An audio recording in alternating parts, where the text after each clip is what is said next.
Shalom, selamat siang. Perkenalkan, nama saya John Pakpahan. Hari ini hari Rabu, tanggal 12 Oktober 2022. Pada siang hari ini saya akan bicara dengan tema api turun dari langit. Saya ulangi, pada siang hari ini saya akan bicara dengan tema api turun dari langit. Mari kita mulai.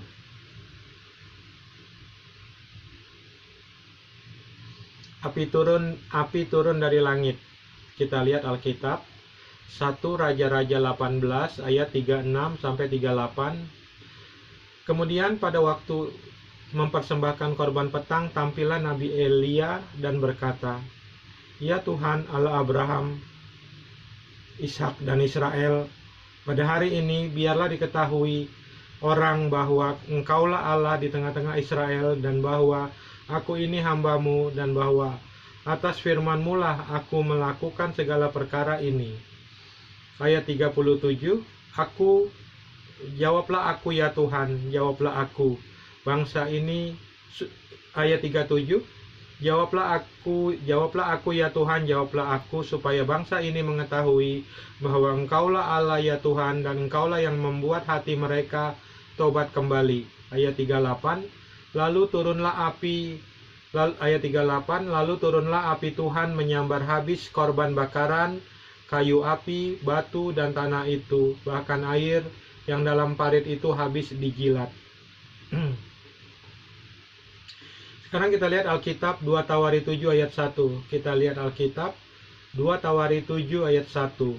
Setelah Salomo mengakhiri doanya, api pun turun dari langit memakan habis korban bakaran dan korban-korban sembelihan itu, dan kemuliaan Tuhan memenuhi rumah itu. Sekarang kita buka Alkitab Imamat 9 ayat 23 sampai 24. Kita buka Alkitab Imamat 9 ayat 23 sampai 24. Imamat 9 ayat 23 sampai ayat 24. Masuklah Musa dan Harun ke dalam kemah pertemuan. Setelah keluar, mereka memberkati bangsa itu. Lalu tampaklah kemuliaan Tuhan kepada segenap bangsa itu, dan keluarlah api dari hadapan Tuhan, lalu menghanguskan korban bakaran dan segala lemak di atas mezbah. Tatkala seluruh bangsa itu melihatnya, bersorak-sorailah mereka lalu sujud menyembah. Sekarang kita lihat Alkitab, buka Alkitab 1 Tawari 21 ayat 26. Buka Alkitab 1 Tawari 21 ayat 26. Lalu Daud mendirikan sebuah mezbah di situ bagi Tuhan dan mempersembahkan korban bakaran serta korban perdamaian. Kemudian ia berdoa, dan Tuhan menjawab doanya itu dengan menurunkan api dari langit yang membakar korban-korban di atas mezbah itu. Nabi yang persembahannya dimakan api dari langit dalam Alkitab adalah Nabi Elia, Nabi Salomo, Nabi Musa dan Harun, Nabi Daud. Saya ulangi sekali lagi karena ini sangat penting. Nabi yang persembahannya dimakan api dari langit adalah Nabi yang persembahannya dimakan api dari langit dalam Alkitab adalah Nabi Elia, Nabi Salomo, Nabi Musa dan Harun, Nabi Daud. Nabi Elia, Nabi Salomo, Nabi Musa, dan Nabi Musa dan Harun, Nabi Daud tidak mati dibunuh orang-orang Yahudi. Saya ulangi sekali lagi. Nabi Elia, Nabi Salomo, Nabi Musa dan Harun, Nabi Daud tidak mati dibunuh orang-orang Yahudi. Sekarang kita buka Al-Quran, surat Ali Imran ayat 183. Sekarang kita buka Al-Quran, surat Ali Imran ayat 183.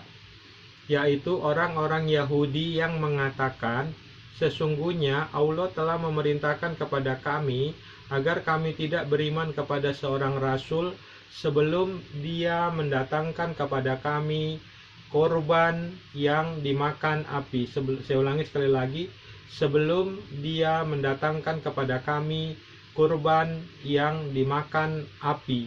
Katakanlah Muhammad, sungguh beberapa orang rasul sebelumku telah datang kepadamu dengan membawa bukti-bukti yang nyata dan membawa apa yang kamu sebutkan, tetapi mengapa kamu membunuhnya jika kamu orang-orang yang benar? Saya ulangi, tetapi mengapa kamu membunuhnya jika kamu orang-orang yang benar? Ini penjelasan saya dari John Pakpahan terhadap Al-Quran surat Ali Imran ayat 183. Ini keterangan dari John Pakpahan terhadap Al-Quran surat Ali Imran ayat 183. Al-Quran surat Ali Imran ayat 183 mengatakan bahwa orang-orang Yahudi membunuh Nabi yang persembahannya dimakan api dari langit. Saya ulangi sekali lagi. Al-Quran surat Ali Imran ayat 183 mengatakan bahwa orang-orang Yahudi membunuh Nabi yang persembahannya dimakan api dari langit. Pertanyaannya, siapakah nama Nabi yang persembahannya dimakan api dari langit dalam Al-Quran? 2. Apakah benar Nabi yang persembahannya dimakan api dari langit dalam Al-Quran mati dibunuh orang-orang Yahudi? Saya ulangi sekali lagi. Pertanyaannya, 1. Siapakah nama Nabi yang persembahannya dimakan api dari langit dalam Al-Quran? 2. Apakah benar Nabi yang persembahannya dimakan api dari langit dalam Al-Quran mati dibunuh orang-orang Yahudi? Jawabannya tertulis dalam Al-Quran di surat apa, ayat berapa. Kalau Al-Quran tidak bisa menjawab pertanyaan di atas, maka terbukti dengan nyata bahwa Allah SWT, Muhammad SAW, dan Al-Quran berbohong dan berdusta besar dalam Al-Quran. Saya ulangi sekali lagi. Kalau Al-Quran tidak bisa jawab pertanyaan di atas, maka terbukti dengan nyata bahwa Allah SWT, Muhammad SAW, dan Al-Quran berbohong dan berdusta besar dalam Al-Quran. Juga terbukti dengan nyata bahwa Allah SWT adalah Tuhan palsu, Muhammad SAW adalah Nabi palsu, dan Al-Quran bukan firman Tuhan semesta alam.